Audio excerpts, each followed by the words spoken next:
NSA Ajit Doval से मिले चीनी विदेश मंत्री। वांग यी ने भारत से कौन से 3 वादे किए? एलएसी सीमा विवाद पर क्या बात हुई? क्या हिंदी चीनी फिर से भाई भाई?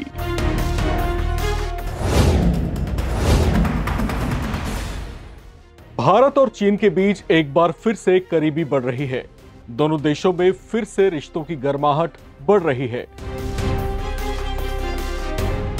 चीन के विदेश मंत्री वांग यी भारत के 3 दिवसीय दौरे पर पहुंचे हुए हैं।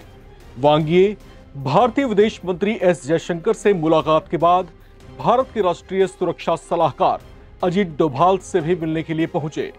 उनका भारत दौरा प्रधानमंत्री नरेंद्र मोदी के चीन दौरे से ठीक पहले हुआ है। एनएसए अजीत डोभाल से उनकी मुलाकात बेहद खास रही। चीनी विदेश मंत्री वांग यी का रुख भारत को लेकर बेहद नरम दिखाई दे रहा है। तो क्या यह माना जाए कि चीन भारत के साथ एलएसी पर सीमा विवाद सुलझाने जा रहा है? क्या चीन भारत के जिन हिस्सों पर कब्जा कर चुका है या जिन हिस्सों पर दावा पेश करता रहा है उससे वो पीछे हटेगा? क्या एक बार फिर से हिंदी चीनी भाई भाई होने जा रहे हैं, या फिर ये सब कुछ अमेरिका के राष्ट्रपति डोनाल्ड ट्रंप की चीन और भारत को लेकर बदली नीतियों और थोपे गए मनमाने टैरिफ्स का साइड इफेक्ट है? एनएसए डोभाल और वांग यी की यह मुलाकात क्या इशारे कर रही है?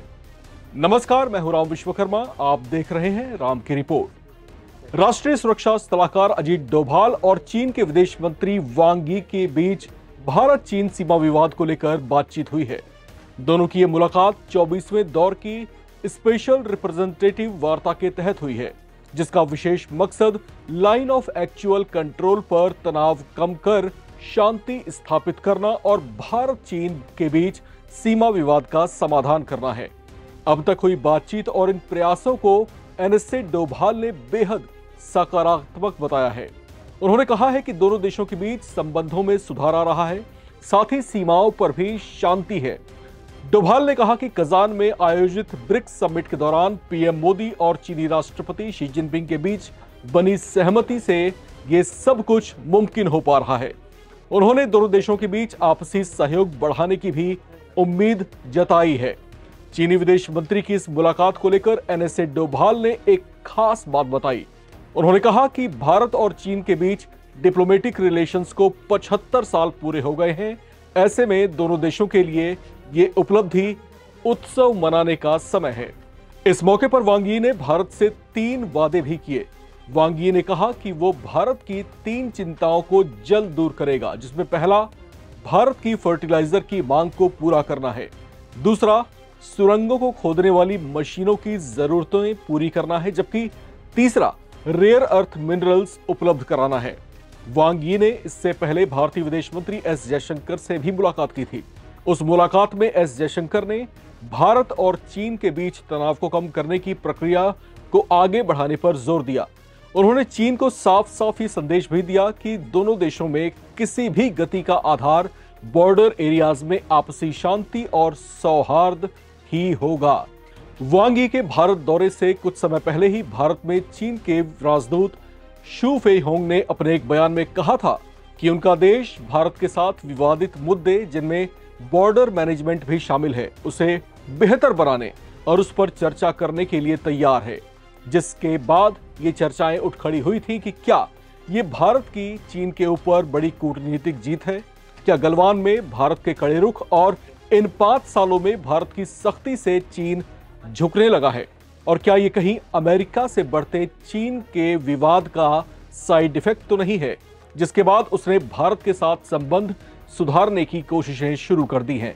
दरअसल चीन इन दिनों अमेरिका के साथ व्यापारिक होड़ वाले एक तरह के संघर्ष से जूझ रहा है। तो यहां पर जिस तरह का गतिरोध उसका अमेरिका के साथ में चल रहा है, तो उसके साथ में अब विकल्प आखिर बचते क्या हैं?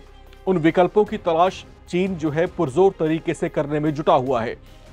अमेरिका वो देश जो एक तरीके से नाटो को भी अब जो है अघोषित तौर से जो है लीड करता है, और दूसरी तरफ जो यूरोपियन जो है गठजोड़ जो है उसको भी कहीं ना कहीं जो है वो लीड करता है, उसको भी कहीं ना कहीं डोमिनेट करता है।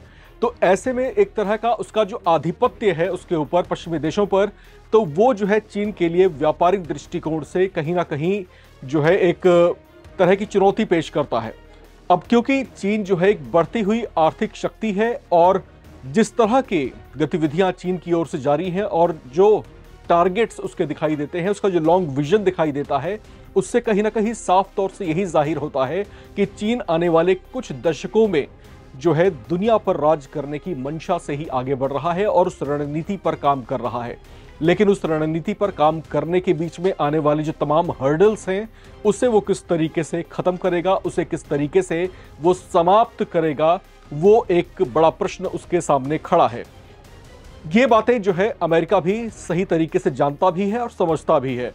अमेरिका साफ तौर से और कहीं ना कहीं इस बात को जाहिर भी करता रहा है कि वही जो है दुनिया की महाशक्ति है और जो है शायद इसी मंशा से कि वो महाशक्ति ही बना रहे, दुनिया पर उसका एक तरीके का आधिपत्य जो है कायम रहे, वो दुनिया की किसी और उभरती हुई महाशक्ति को अपने ऊपर जो है हावी नहीं होने देना चाहता।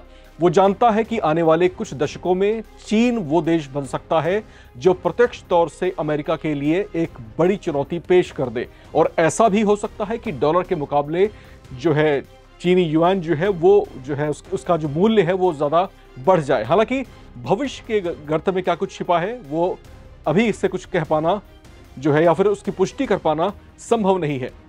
लेकिन जिस तरह की कोशिशों में चीन जुटा हुआ है वो कहीं ना कहीं अमेरिका के सामने एक तरह की चुनौती पेश कर रहा है, एक तरह की होड़ पैदा कर रहा है। इस होड़ में अमेरिका जो है चाहता नहीं है कि चीन उससे आगे निकले। शायद इसी बात का नतीजा है चीन के ऊपर लगाया गया मोटा टैरिफ। रूस के साथ उसके व्यापारिक संबंधों को जो है एक बहाने के तौर पर देखा जा रहा है। जो अमेरिका है वो कहीं ना कहीं इस तलाश में था कि उसे जो है एक बहाना मिले और फिर वो चीन के बढ़ते हुए कदम पर जो है रोक लगाए। तो यहां पर जो है उसके ऊपर टैरिफ थोपा गया और फिर इसके बाद भारत जो दुनिया की सबसे डेंस और सबसे लार्ज पॉपुलेशन वाली कंट्री है और सबसे ज्यादा आप कह लीजिए कि एक बड़ा बाजार भी है दुनिया का। अगर आप एक अच्छे प्रोड्यूसर हैं, अगर आप अच्छा प्रोड्यूस करते हैं, बड़ी मात्रा में प्रोड्यूस करते हैं, आपको खपाने के लिए भी जो है कोई ना कोई जगह चाहिए। भारत वो देश है। अमेरिका इस बात को बेहतर तरीके से जानता है, समझता है। चीन भी भारत में संभावनाओं को तलाश करता है, लेकिन उसके सामने चुनौतियां ये हैं कि भारत के साथ उसका गतिरोध जो है सीमा पर अलग अलग तरीके से हावी होता रहा है।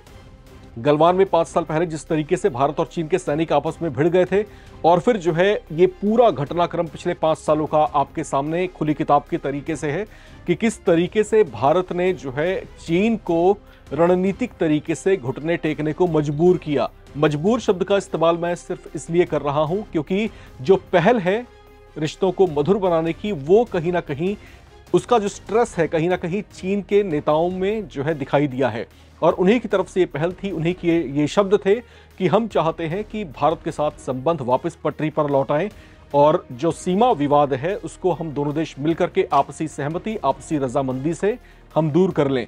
तो ये शब्दावली और ये बदले हुए अंदाज चीन के कहीं ना कहीं ये जाहिर कर रहे हैं कि वो किस जो है जियोपॉलिटिकल प्रेशर में इस समय है और इससे वो बाहर निकलने की छटपटाहट में है, जिसमें भारत की सहायता की उसको आवश्यकता भी है। भारत जो है अपने तरीके से आगे बढ़ रहा है, हर पहलू की हर बारीकी को हिंदुस्तान समझता है और जानता भी है। ऐसे में चीन वो देश जो हिंदी चीनी भाई भाई का नारा दे चुके, हिंदुस्तान को पहले भी एक बार धोखा दे चुका है, इस बार उसकी वो मौका परस्ती को कामयाब नहीं होने देगा। भारत जो है अपनी रणनीति के तहत जो है आगे बढ़ रहा है और अपनी जो है अपने तरीके से जो है इसको जो है डील कर रहा है। इस खबर में फिलहाल इतना ही। बाकी अपडेट्स के लिए आप लगातार बने रहें और देखते रहें नवभारत टाइम्स।